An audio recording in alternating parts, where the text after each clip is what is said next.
जय श्री कृष्णा। राधे राधे। आइए सुनते हैं चौथ माता की कहानी। एक नगर में एक बूढ़ी माँ रहती थी। वह अपने बेटे की सलामती के लिए 12 महीनों की चौथ का व्रत रखती थी। हर चौथ को पंसारी से थोड़ा सा गुड़ और घी लाकर 4 लड्डू बनाती, एक बेटे को देती, एक पूजा में रखती, एक हथकार के लिए निकालती और एक चांद उगने पर खुद खा लेती। एक बार उसका बेटा ताई से मिलने गया। ताई ने बैसाख चौथ का व्रत रखा था। ताई से पूछा, माँ तो 12 चौथ का व्रत करती है। ताई बोली, तेरी माँ तेरी कमाई के लिए तरमाल खाने के लिए 12 चौथ करती है। तू प्रदेश जाए तो तेरी माँ एक चौथ भी ना करे। लड़के को लगा ताई तो सच कह रही है। घर आकर माँ से कहा, मैं प्रदेश जा रहा हूँ, यहाँ तू मेरी कमाई खाने पीने में उड़ा देती है। माँ ने समझाकर रोकना चाहा पर बेटा नहीं माना। माँ ने उसे साथ ले जाने के लिए चौथ माता के आंखें दिए और कहा, मुसीबत में से आंखें तेरी मदद करेंगे। वह आंखें लेकर रवाना हो गया। घूमते हुए एक नगर में पहुंचा। उसने देखा एक बूढ़ी माँ रोती जा रही थी और पुआ बनाते जा रही थी। उसने रोने का कारण पूछा। माँ ने कहा, बेटा इस नगर की पहाड़ी पर एक दैत्य रहता है। पहले वह नगर में आकर कई लोगों को खाने के लिए मार देता था।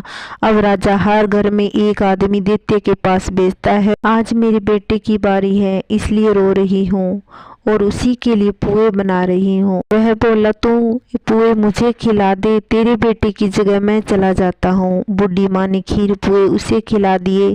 खा पी कर वह सो गया। रात को राजा के सैनिक आए तो बूढ़ी माँ ने उसे भेज दिया।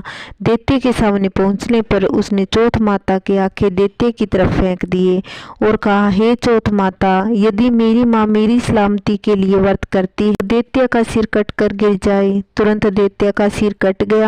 लड़का वापस आ गया। राजा ने उसे उपहार देकर विदा किया। चलते हुए एक दूसरे राजा के नगर पहुंचे। इस राज्य में आवा तभी पकता था जब एक इंसान की बलि दी जाती थी।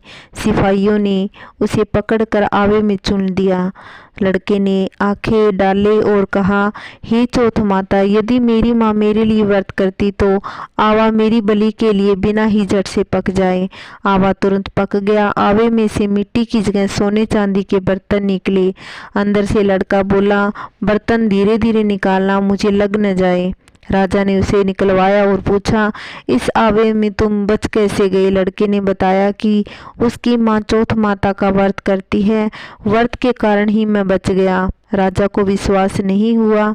उसने एक चांदी की सुराही मंगवाई और कहा कि सुराही से नली से निकल कर दिखाओ, तभी मुझे विश्वास होगा। लड़के ने चौथ माता को याद करके आंखें सुराही में डाली और कहा, मैं भंवरा बनूं, सुराही से निकलूं। लड़का भंवरा बनकर सुराही से निकल गया। राजा ने खुश होकर राजकुमारी की शादी उसके साथ करवाई और सभी लोगों को चौथ माता का व्रत करने को कहा। बहुत दिनों के बाद उसने कहा कि आज हमारे गांव की तरह बिजली चमक रही है। तो रानी ने पूछा, आपके गांव भी है? तो वह बोला कि मेरी एक माँ है, हम अपने देश चलेंगे। राजा जी ने उन्हें बहुत सारा धन देकर उन्हें विदा कर दिया। दूसरी तरफ बुढ़िया माई से लकड़ी तो कटती नहीं थी, इसलिए वह गोबर चुनकर उसे सुखाकर बेचने का गुजारा करती। पड़ोसन ने उनके बहू बेटे को आता देखकर बोला, बुढ़िया माई, तेरे बेटे बहू आ रहे हैं और बहुत सारा धन लाए हैं। बुढ़िया माई ने बोला, मेरे कर्म में एक ही बेटा था जिसको तूने लगा सिखाकर बेच दिया। पर बूढ़ी माँ का मन नहीं माना। उसने ऊपर चढ़कर देखा तो सच में ही उसके बेटे बहू आ रहे थे। बेटे बहू के आने के बाद बूढ़ी अम्मा का आशीर्वाद लेने लगे और कहा कि हम चौथ माता के प्रभाव से ही बचे हैं। तब सारी नगरी में ढोल नगाड़े बजाकर कहा कि बेटी की माँ और उसकी पत्नी सब कोई चौथ का व्रत करे, 13 नहीं तो 4 नहीं तो 2 सब ही करें। हे माता, जिसे बुढ़िया माई के बेटे का संकट काटा वैसे सबका काटना।